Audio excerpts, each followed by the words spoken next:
Hello everyone and welcome to the IFST's webinar, Food Fraud Prevention, organised by the IFST's Food Safety Group. My name is Sterling Crew. I am Chair of the IFST Food Safety Group and Chair of the Food Authenticity Network. Today we have presentations on food fraud prevention. The prevention of food fraud is paramount to protect the trust of our consumers and to maintain fair, sustainable business practices. No process can guarantee that food is not the target of criminal activity.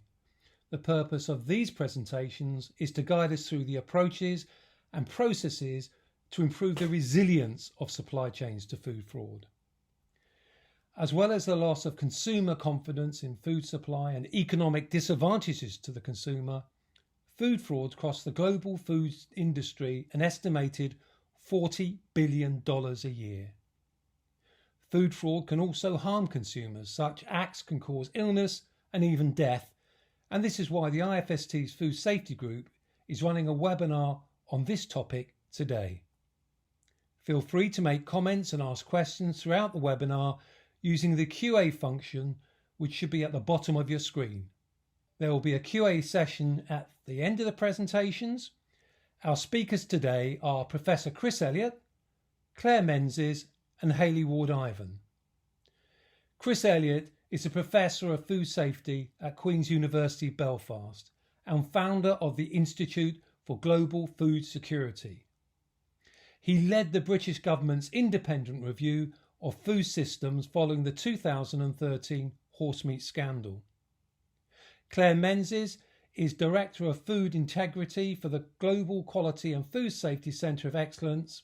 In this role, one of her key areas of focus is herbs and spices integrity, and specifically supply chain vulnerability management as part of the McCormick's Global Authenticity Programme.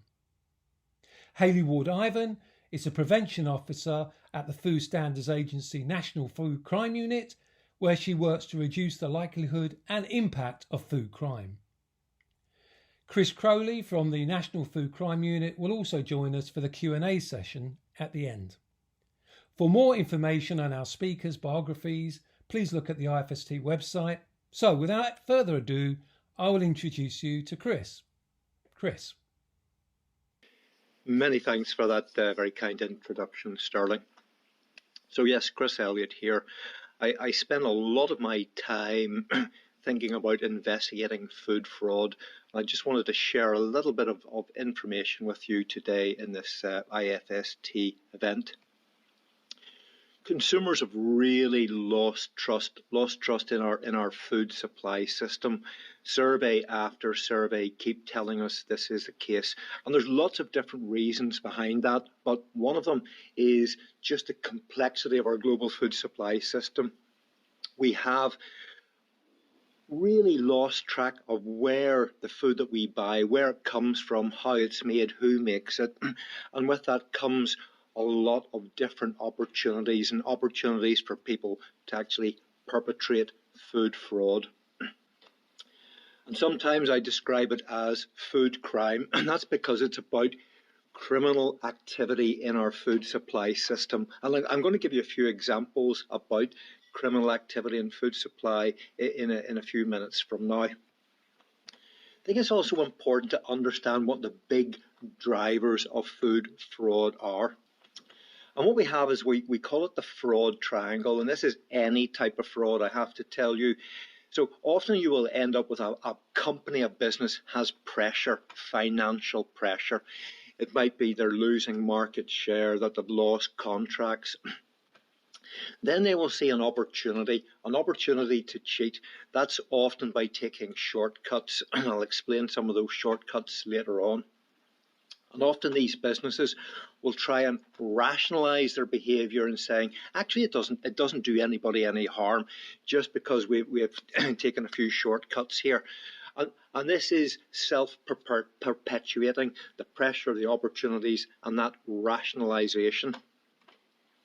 Now, I often show this map of the world because it's the main trading routes in the world for agriculture and food, and you can see there's a lot of flow of materials, particularly into Europe, the world's biggest marketplace for food.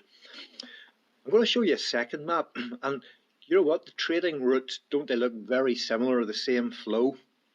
Except this is the trading routes of organised crime, be it drug trafficking, firearms, people smuggling. And there is more and more growing concerns that organised crime gangs are actually starting to penetrate our world's food supply system. The reason they're doing that is there is so much money to be made.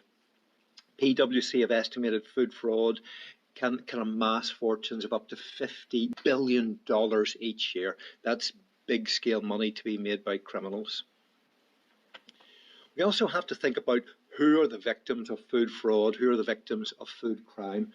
And I talked to several senior police officers, and they say this is really difficult because often the victims are silent because we don't know that we are actually the victims.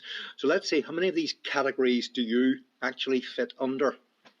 Well, all of us are fit under the category of the global citizens. We will suffer economic loss from people cheating, and we will also have that emotive feeling of being cheated, that somebody has really tried to deceive us. Businesses can also be very, very adversely affected. And I've had to deal with many companies who get embroiled in food fraud scandals. They haven't been the perpetrators, but it's been other parts of supply chains. And there's the feeling of they've let their customers down. And there is a massive reputational damage that it can cause to a business, and also huge financial losses, potentially bankruptcy if you do get entwined in one of these scandals. But I'm a professor of food safety, and I'm most interested, most concerned about the health risks associated with criminal activity in our food supply system. I categorise it as direct risks and indirect risks. The direct risks are when you consume food which is toxic, and within a short period of time you will have the consequences of that. I use milk as the example because of the melamine incident that happened in China nearly 10 years ago, where hundreds of thousands of infants were poisoned by unscrupulous people. Then we have what we call the indirect risks, and the indirect risks are about long-term exposure, and often I worry most about the build-up of chronic toxic contaminants in our system. Like the picture I have there of herbs and spices, there's a lot of cheating going on in the adding of things like industrial dyes to those particular types of food ingredients. There's also big issues about nutritional impacts of food fraud. And one of my very good PhD students, Caroline Hanford, a number of years ago, looked at the impact of milk fraud, particularly in India. And Caroline was able to document 50 different ways that cheating went on, and a lot of those had massive impacts about the nutritional quality of the milk. More and more we get concerned about the use of bonded labour, of child labour in food supply systems. And there is growing evidence wherever there's bonded labour, wherever there's child labour, there's a massive amount of cheating goes on in those supply chains as well. There is the issues about religion, about ethics. Food is sold as being halal, as being kosher. A lot of cheating can happen there. There's a massive scandal going on in Southeast Asia around halal food at the moment. So it's just another different attribute to food fraud.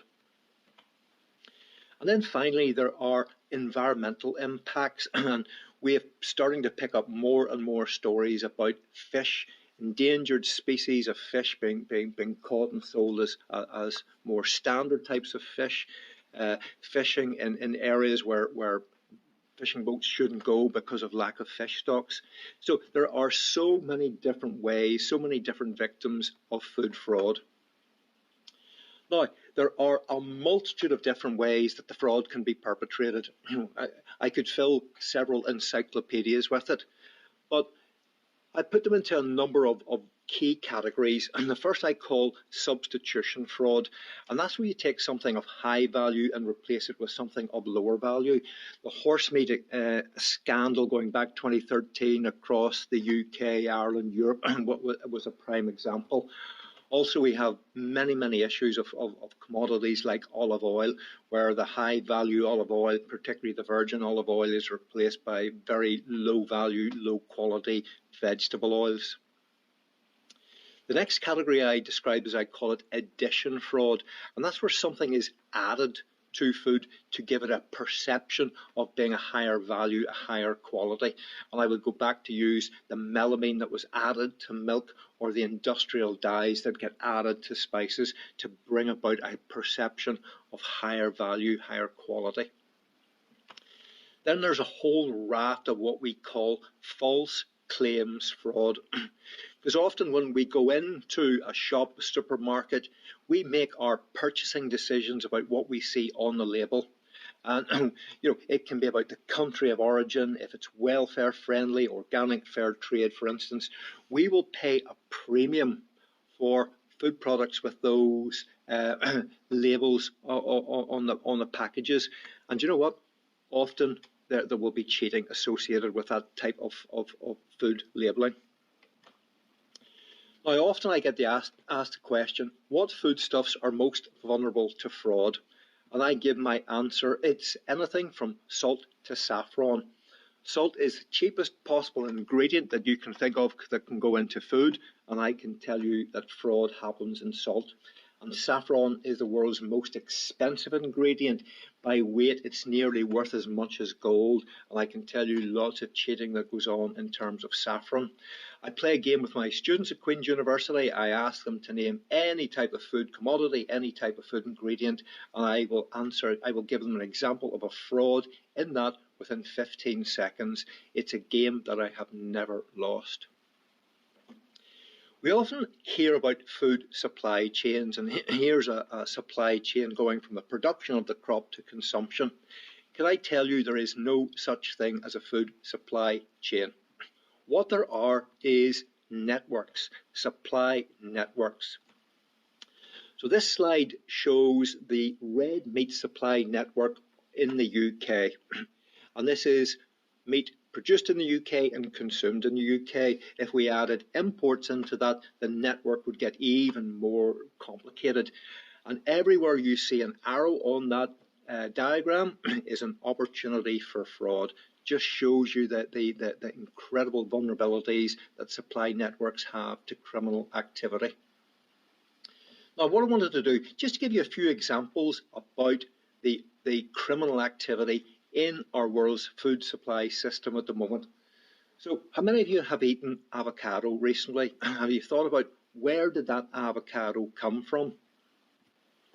Very recently, I picked up examples of food fraud in the United States due to the soaring prices of avocado. And when I looked into that, guess what was it? was the main cause was what are called the blood avocados, and that's where organised crime was moving in and taking over the production of avocados right across Mexico.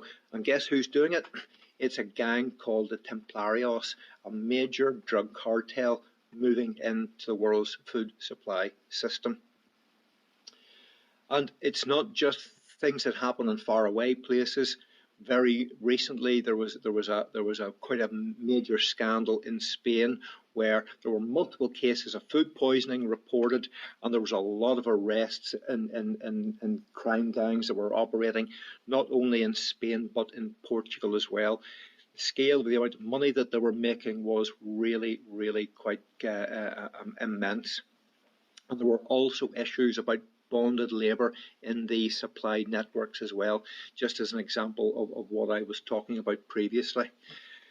And again, massive reputational damage to the Spanish seafood industry, and they are really reading from this one. Another example that I picked up over recent years is a scandal that happened in Italy, and this time it's about fake balsamic vinegar. And again, lots of money were being made about cheating. Lots of different wine suppliers were involved in this, and it caused massive reputational damage to this whole brand about made in Italy. Guess who was the perpetrator behind this? It was a mafia, organised crime, at its work again, and there are numerous reports about the mafia taking over legitimate food businesses right across Italy. Now, one of the things that really has concerned me over very recent times is the ability of businesses to buy basically anything you want on the web. And it's not just about the dark web. Here's the Alibaba website, and on that Alibaba website you can buy just about any antibiotic that you want. And I know there are pressures on farmers to reduce the amount of antibiotics they use so that they don't show it on their books. And here is the perfect fraud triangle: pressure, opportunity to buy it online, and then the rationalization is, well, does it really matter? So this is one that I am particularly concerned about. Pesticides is another example where lots of reports coming from Europe where massive seizures of illegal pesticides are happening. So there's lots and lots of issues in terms of lots of different supply networks, have no doubt about that. Now, there are lots and lots of what we call fraud mitigation guides, and I'm quite sure that the speakers in this webinar will give you much more information about it. There are lots of them, lots of different good practices in terms of how to protect yourselves, your businesses, against food fraud. You know, the general content of these are about, you've got to know your supply chains, map your supply chains, understand the importance of auditing, not only of your own business, but those people that you buy from, and conducting what are called VASIP plans, the vulnerability assessment critical control points. Know where your weaknesses are, and then think about how to put a strategy in place to deal with them. The common feature of a lot of these tools is they're designed for large businesses with large technical teams. And in the UK, you know, we are a nation of small shopkeepers, and there is a really very little there to help in terms of helping SMEs deal with the massive issues of food fraud. And myself and my team at Queen's, we are trying to develop some helpful guidelines at the minute, and I very much hope that IFST will help us distribute these. Now, it's not all bad news, because we do have in the UK the most excellent food industry intelligence network, and that is nearly 50 of the UK's largest food businesses, be it retail, manufacturing, food service, coming together to work together in a united way to combat food fraud. And we also have what's called the Food Authenticity Network, and again, this is a free to join network. You can see the URL, www.foodauthenticity.global. I absolutely suggest that you join that network. A huge amount of information. So that's really enough for me, just to set the scene. What I would like to do is to thank you for your listening to my presentation. I'm going to pass you on to Clare now. Thank you very much, and goodbye. Thank you, Chris. Hello, I'm Clare Menezes, Director Global Food Integrity at McCormick & Company, and it's my pleasure to be virtually speaking to you today. In this part of the webinar, I'd like to share with you some of the approaches we're exploring and adopting here at McCormick that best serve our business, as well as satisfying the direct needs of our consumers when it comes to delivering authentic McCormick flavour. Our commitment to quality, safety and integrity is at the heart of our business model, embodied through our principles centering on trust and transparency in what we do, make and say. Speaking more broadly, it's no secret that the ingredients sector as a whole has had its share of food fraud scandals over the years, from melamine in milk powder to cistus leaf in oregano. Many of you listening may remember the Sudan azo dye crisis back in the early 2000s in Europe that saw red shoe colouring being added to chili, ending up in a Worcester sauce flavour, which in itself was used very widely as an ingredient, leading to the largest recall in UK history at that time and costing the food industry in the order of $418 billion. And yet still, nearly 20 years on, the ingredients sector needs to remain vigilant and on guard to the threat of food crime and continually challenge the robustness of its own value chain. We can look to past examples such as dyed red horsehair in lieu of saffron strands, liquid mercury being injected into vanilla pods to add weight, and even black peppercorns being sprayed to mimic white pepper, and ask ourselves, could this happen again? With saffron being more expensive than gold weight for weight and vanilla than silver, it's not difficult to understand today why they continue to be targeted. What has changed in recent years, however, are the tools and guidance, and in some cases the standard mandates to call out and address food crime, such as those set out by the GFSI. At McCormick, we set the bar very high in terms of our own internal supply chain expectations to go above and beyond the requirements of the GFSI expectation. We look at ways of being more dynamic in this space, whether that be with tools or technology, being smarter with pestle data, for example, or by using the latest science to deploy handheld analytical sensors earlier on in the supply chain, or through culture and behaviour, fostering data transparency to preempt food fraud, or via enterprise risk registers to govern and ensure regulatory compliance to mitigate food fraud. We see this as a constant evolving area of focus for the food industry. Faced with long, global and often complex and traditional supply chains associated with herbs and spices, at McCormick over many years, we've developed our efforts and resources in support of an immutable chain of custody, both physical and digital, formulated on the premise that the most effective way to assure the absence of economic adulterants and contaminants is through control of the supply chain back to source. The three essential elements of our approach being strategic vendor alliances, source material control, and manufacturing process control. We only use trusted suppliers, many of them vertically integrated, irrespective of supply and demand pressures. We have one of the most direct supply chains in the industry, with in-field monitoring, fewer touch points, eliminating the use of agents or brokers, with 100% whole form sourcing, further reducing the risk of adulteration. Our strategic vendor alliance partners acting as our ears and eyes and boots on the ground, proving to be invaluable in the fight against food crime. In terms of the formal vulnerability assessment process, we can't stress enough the need for cross-functional knowledge and information share. This is certainly not just a job for the quality team. The main process steps are to follow the principles of HACCP on raw material categories, where the hazards relate to the 7 types of food fraud, covering the areas identified by the GFSI, including geopolitical considerations, supply chain complexity, economic factors, historical cases of fraud. We fully involve all risk professionals across our business, from quality, procurement, agronomy, regulatory, finance, international trade, to name a few. To make it manageable, we categorise and group raw materials. Care needs to be taken, however, not to overgeneralise, allowing areas of risk to be missed through the assessment process. Our mitigation plans centres principally on our supplier approval processes, using only trusted suppliers, including vertically integrated suppliers, irrespective of supply and demand pressures, and our whole pod C guarantee. Wherever possible, avoiding spot purchasing. We deploy unannounced audits, focusing on integrity controls, including mass balance checks.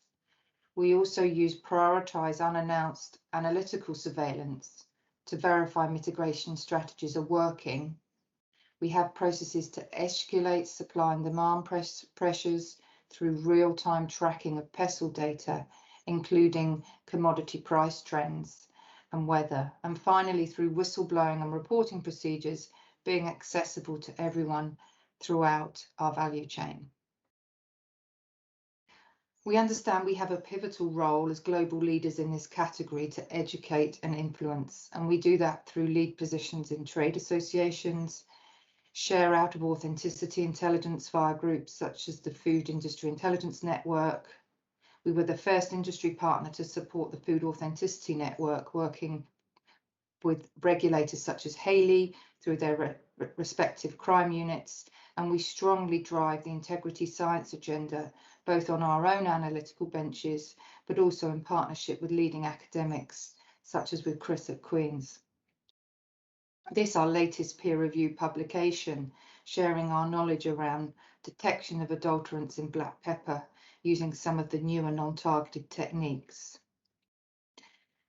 So to build on that, we're more than happy to oblige and share our experiences of testing what can be very complex ingredient matrices, and more often than not, multiple investigative type techniques being required to verify evidence of adulteration, deploying a combination of targeted and non-targeted techniques, some of which are shown here. It's also worth pointing out that new and shiny doesn't always mean better. Take next generation sequencing, very good for meat speciations and fish speciations, but still quite challenging for use with botanicals and plants.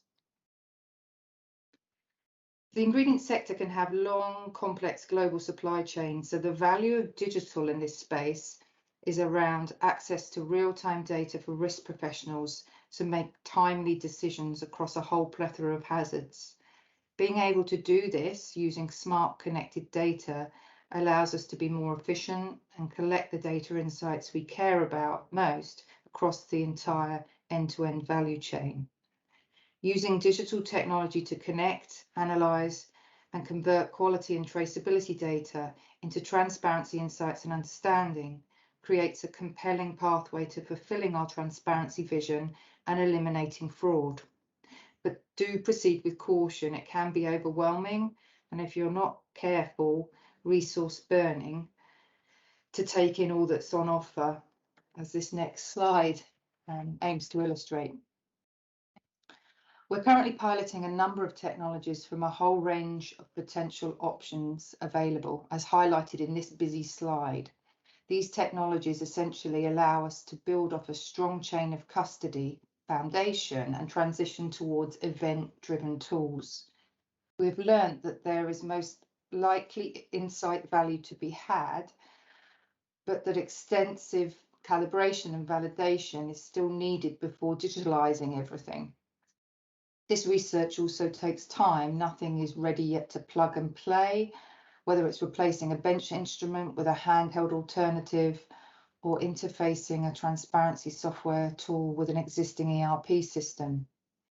As consumers rightly demand more information on supply chain transparency, we're seeing an explosion in models, tools and services, as this slide shows, that are embracing digital technology to meet this need. With that in mind, by way of example, we've been supporting the implementation of technology to track best agricultural practices with smallholder farmers in our iconic raw materials supply chains, allowing us to pinpoint the farms on which our sustainability certified herbs and spices are grown. On training and awareness, we allocate considerable time and resource to keeping the threat of food crime front of mind for our entire enterprise from C-suite down, by providing mechanisms to report any food crime or threat of via whistleblowing hotlines, as well as rolling out company-wide training aimed at raising the awareness and reality of food crime to get employees to think about their own individual accountabilities as integrity ambassadors. In summary, we're really proud of our work in this space at McCormick and believe our vulnerability assessments and mitigation framework is industry leading, and all this effort and focus is working. However, we should be under no illusion. Those committing food fraud are coming up with ever more ingenious ways to cheat the consumer. And we're determined to do whatever we can to reduce the risk and protect our brands, and we hope this webinar will allow you to think about your own process controls. Remember, there is no single answer to this problem.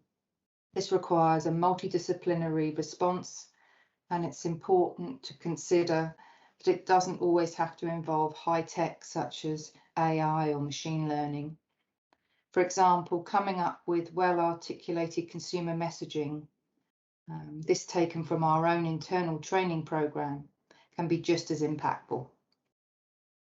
Thanks for listening, and I'll now hand over to Hayley. Thank you, Claire. Good afternoon, everybody. My name is Hayley Ward-Ivan, and I'm a Prevention Officer within the FSA's National Food Crime Unit. And today I would like to speak to you about your resilience to food fraud and really just get you thinking about what you have in place to protect your business from food fraud. It is good to start by assessing the risk which food fraud poses to your business and what you have in place to protect your business. Think about the processes in place. Are they sufficient, or is there more that you could be doing? Are there things that you perhaps haven't even thought about doing? Asking yourself these questions and assessing how you approach food fraud will help you to see if there are any gaps and what you can potentially introduce to strengthen your resilience to food fraud by closing those gaps. When having these discussions within your business, it's important to involve different teams throughout the organisation, as this will give you great insight into different areas of the business. The NFCU have recently developed a food fraud resilience self-assessment tool.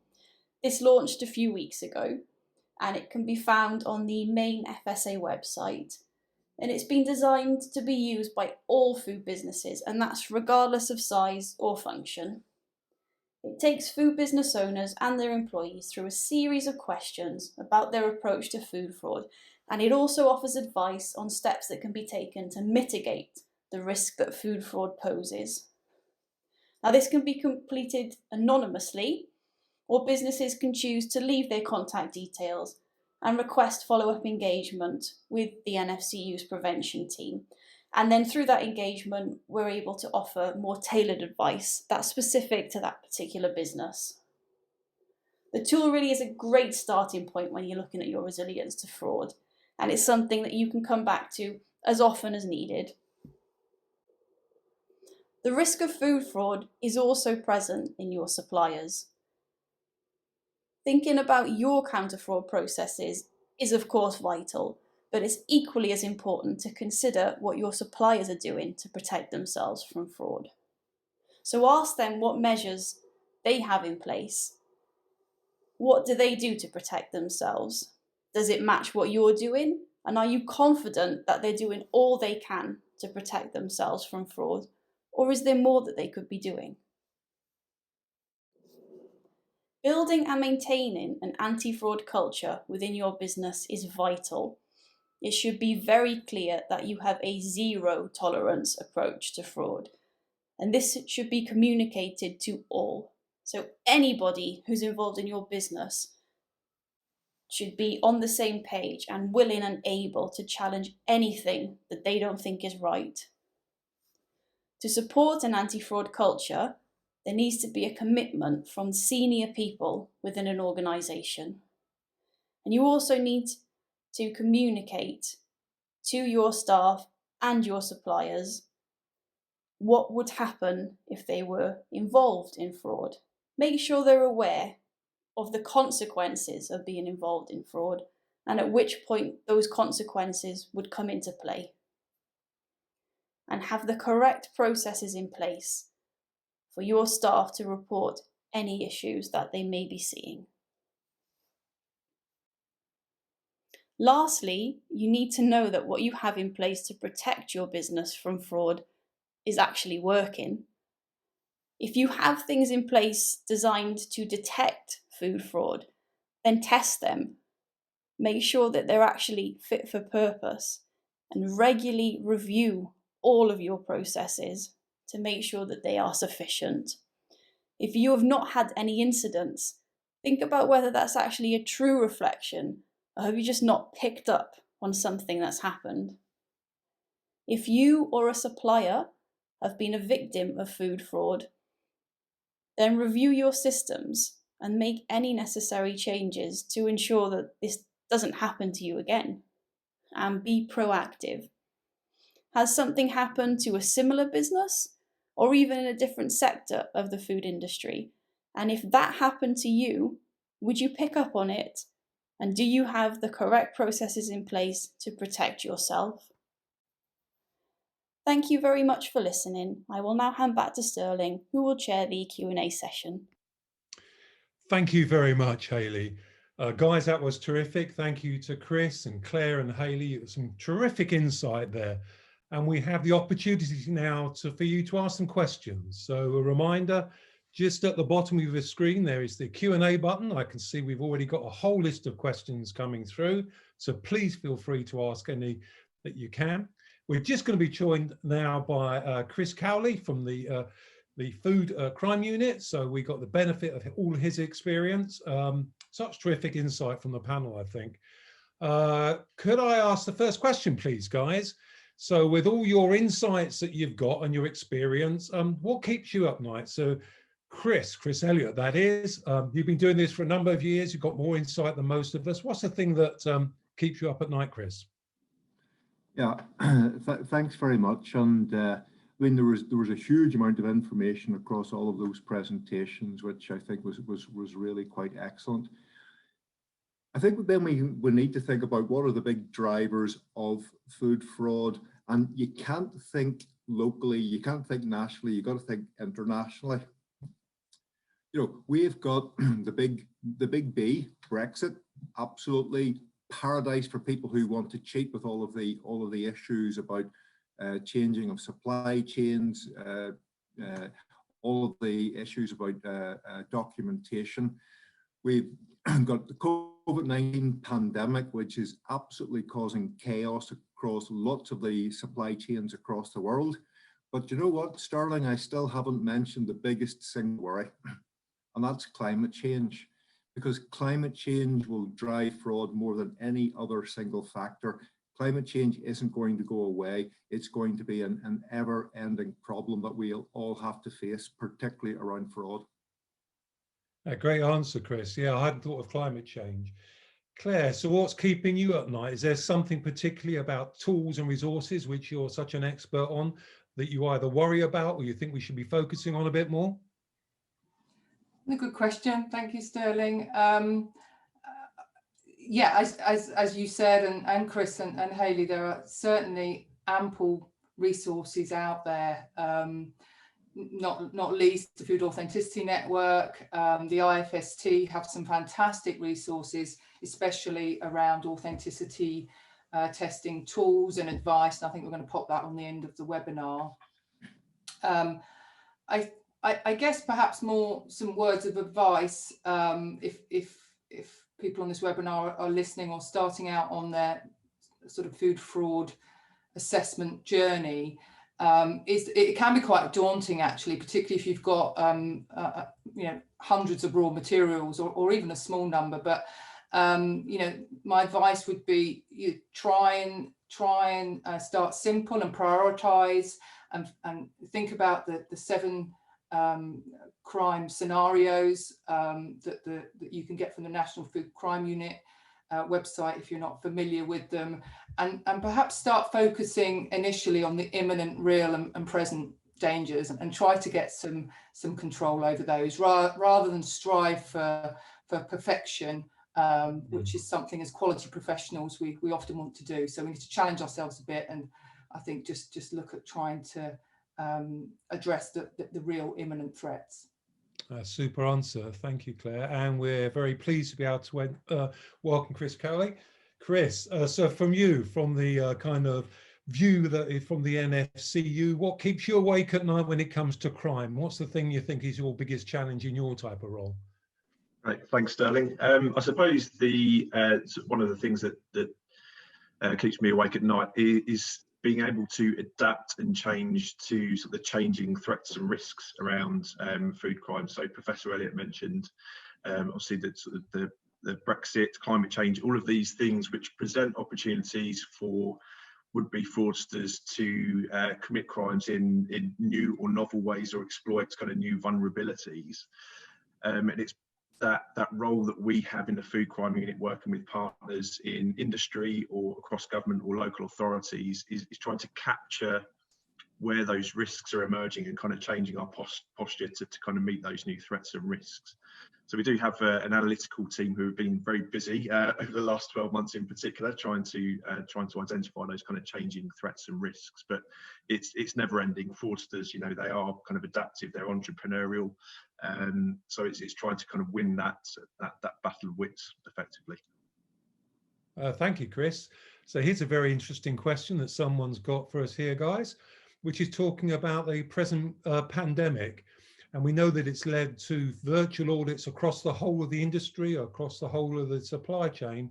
And then what the question is, has food fraud increased as a result of this? And just generally, I think the question's about, has there been an impact from COVID-19 on food fraud? Has it gone up? Has it gone down? What's your views, guys? Chris? Okay, thanks for the question, Sterling. So it is the fraudster's paradise, I will tell you, the pandemic, and because of the near collapse of a lot of the inspections and audits that are happening in many parts of the world. So there is a free-for-all going on. Now, what we can be is very thankful here in the UK because we've got the FIN network, we've got the National Food Crime Unit, we've got businesses really looking and checking and doing a lot of inspections. So I don't think the rate in the UK is soaring, but my feeling is it's rising. When I compare that to other parts of the world, I just see catastrophic things happening. Because I talked about my presentation, but the thing that worries me most is about food safety. And I think there are massive issues where food safety and food fraud, that those two big circles are coming together. So I'm very, very fearful what will happen, particularly in the second half of this year.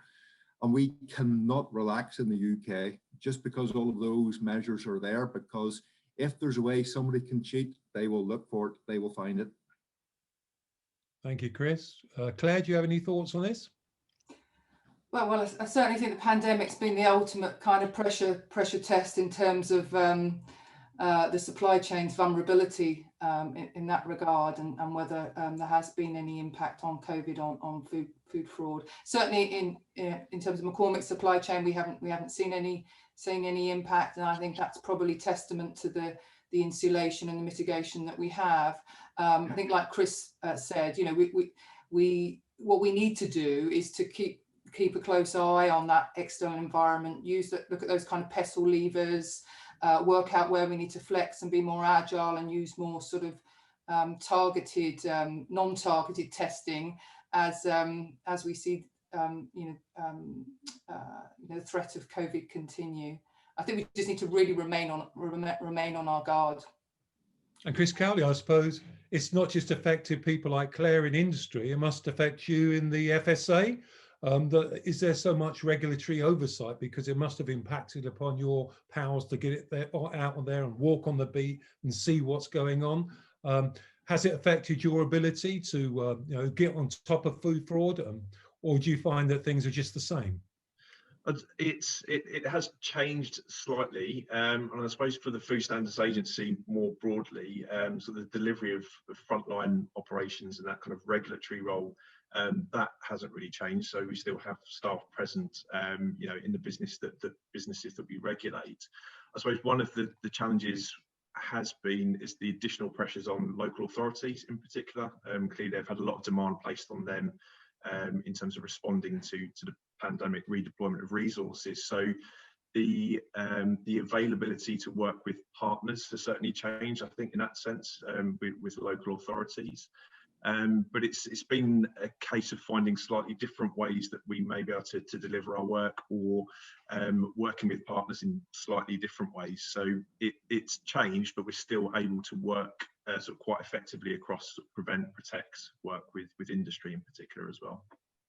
Chris, sorry, to come back to you again, I think Professor Chris mentioned it earlier on. Here's a question here.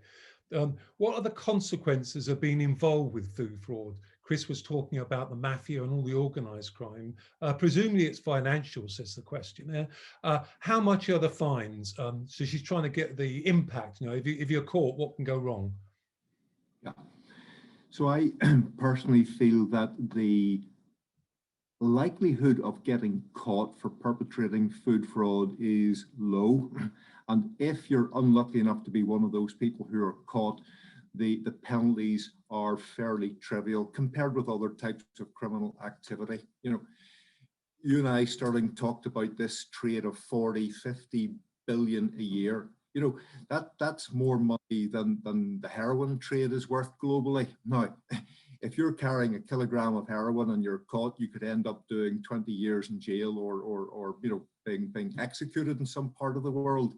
If you're caught perpetrating food fraud, the worst thing can happen to you is you'll maybe get locked up for a couple of years, and generally it won't come to that. It's just fines, and the fines really aren't there to deter people.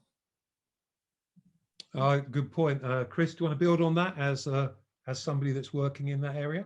Yeah, and I suppose that's where the food crime unit will be working to have a slightly different deterrent effect and holding offenders to account as well. So the subtle difference, I suppose, with the food crime units is that we would prosecute offences under the Fraud Act. So that does open up additional penalties in terms of sort of imprisonment, but also Proceeds of Crime Act.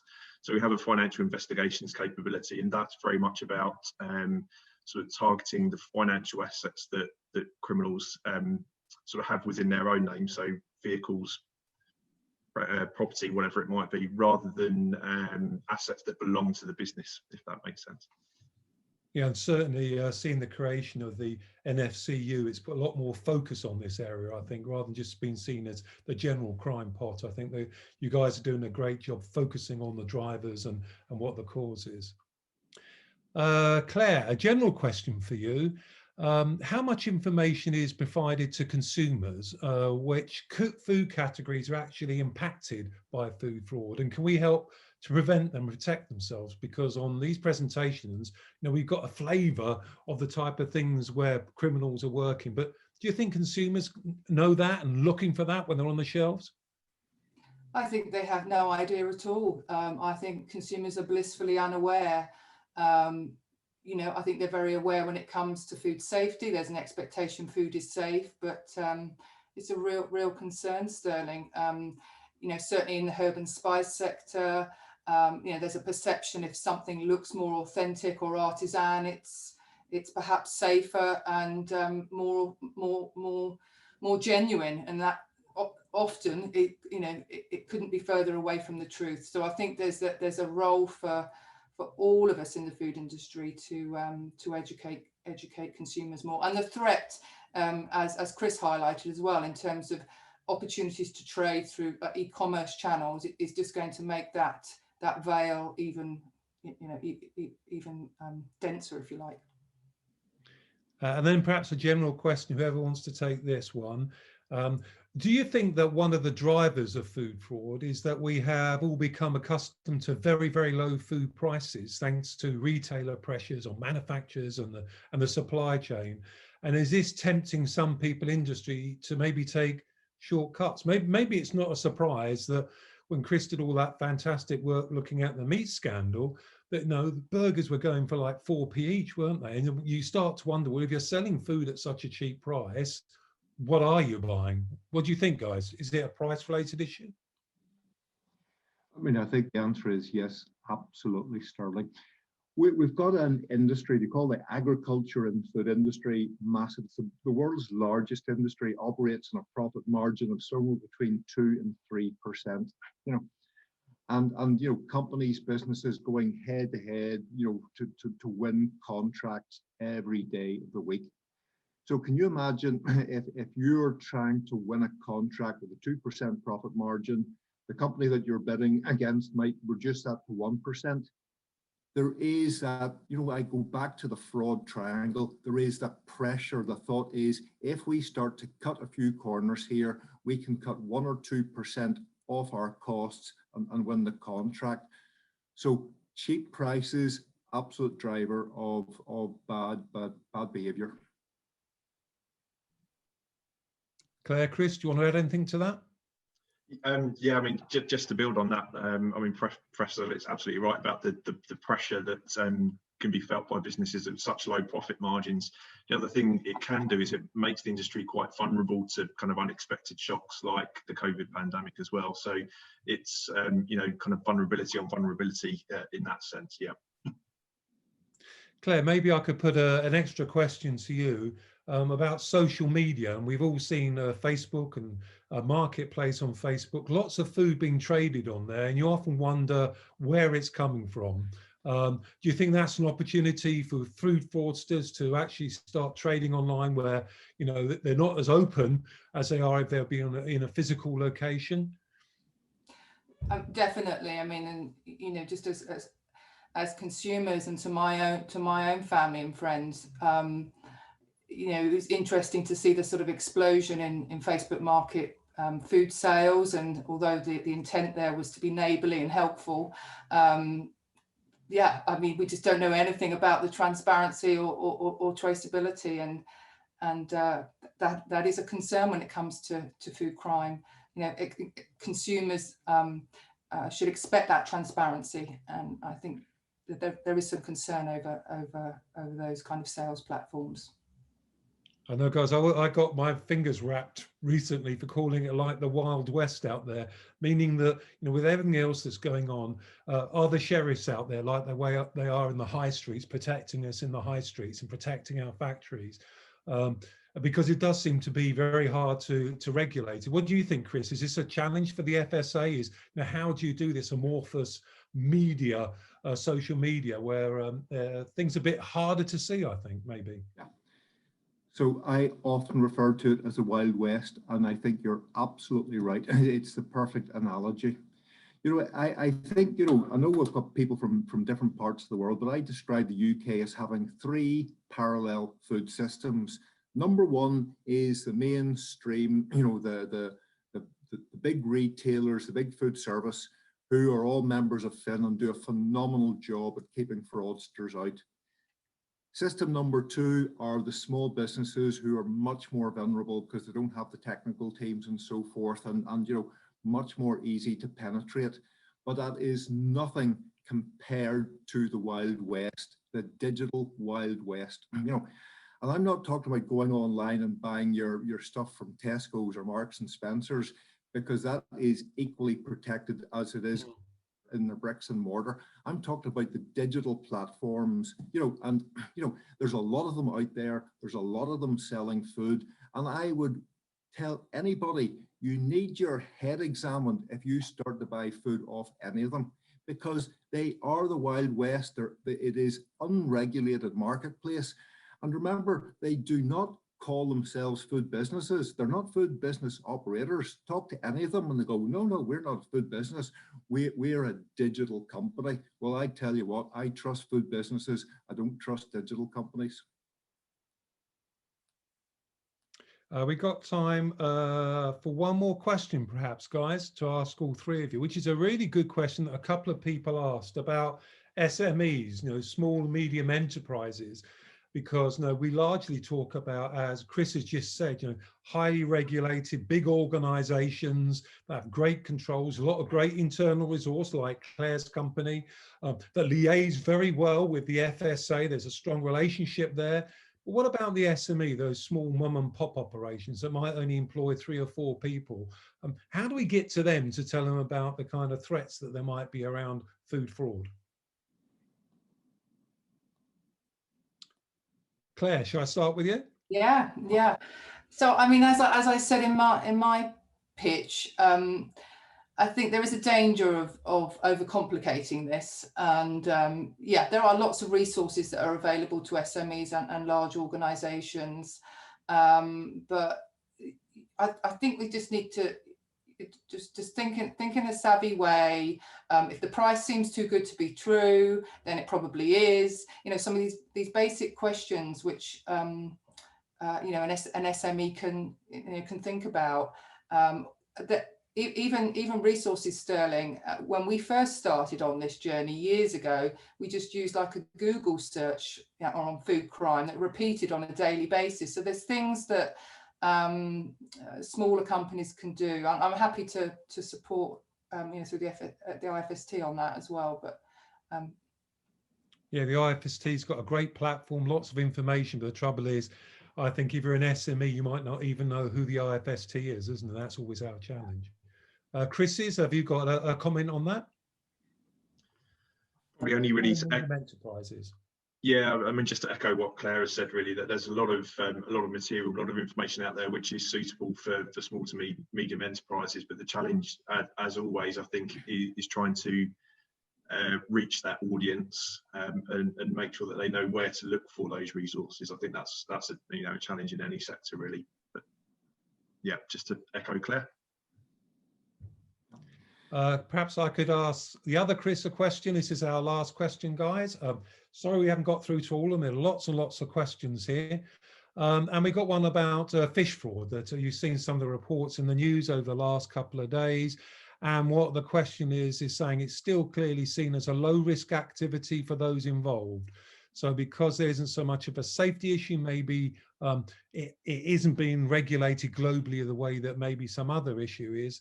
The question is not about fish, says the questioner, but about appropriate enforcement and penalties. Clearly, in spite of fish fraud being well known about, it carries on. Why do you think things like fish fraud just seem to go on and we can't seem to make any impact? Chris, is either one? Okay, thanks. A really good question. I mean, we could dedicate this whole webinar to fish fraud. Well, when I started to investigate fish fraud, that was back 6 years ago, myself and some people from the industry, we defined what we called the 7 sins of seafood. And actually now when I teach my students at Queen's University, it's the 10 sins of seafood, because we keep uncovering new ways to cheat.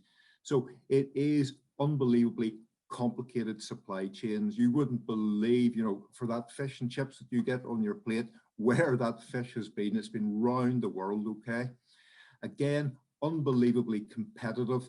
Lots of issues about bonded labor, child labor in it as well. It is horrendous.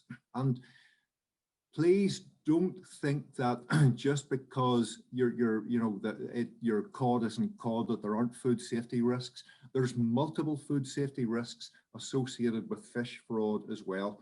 So for instance, there is food allergies, big problem. People are allergic to one species and not others. And then there is what's called the bulking out of fish, the extension. And so there are ways that people will inject water into fish, and they'll use different types of chemicals to make them swell up.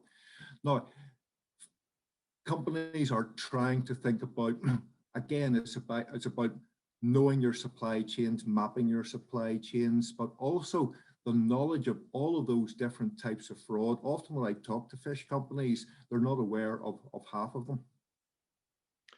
Well, that's a really comprehensive answer. Thank you very much for that, Chris. We're coming towards the end of our time now, so can I just take the opportunity to thank the three of you for answering the Q&As. It's always really difficult getting these Q&As when you don't know what the questions are. I think you did a brilliant job, guys. I certainly learned a lot.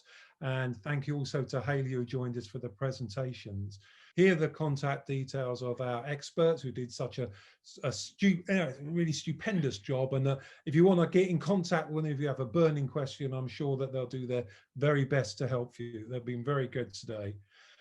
If you'd like to catch up on any past IFST webinars, please visit the webinar page. And just a quick reminder, guys, that the IFST has published 2 information statements relating to food authenticity, one on the role of analysis and one on analytical techniques. They're really well written. And a link to access these is on the slide. So please feel free to screenshot this if you want. It's in front of you, and to go to those resources. And you can see this and lots of other resources on the website, including the COVID-19 Knowledge Hub, of course, which has been a Bible for so many of us. Finally, I've been asked to mention the spring conference. I hope to see you all there. As much as we can see each other. And the food conference this year is on food science and technology, thinking smart, acting smart, and I'm sure there'll be something on food safety and food fraud on there that will stimulate you if that's your area of interest. Again, we've got some great speakers on that. So At the end, can I say thank you so much again for attending. This is who these webinars are for, and hopefully it was being very useful for you today. And can I say once again, a last thank you for the contributors. It was marvelous. I really enjoyed myself and learned so much. Thank you very much, guys. Please all enjoy the rest of the day, and goodbye. Stay safe. Goodbye.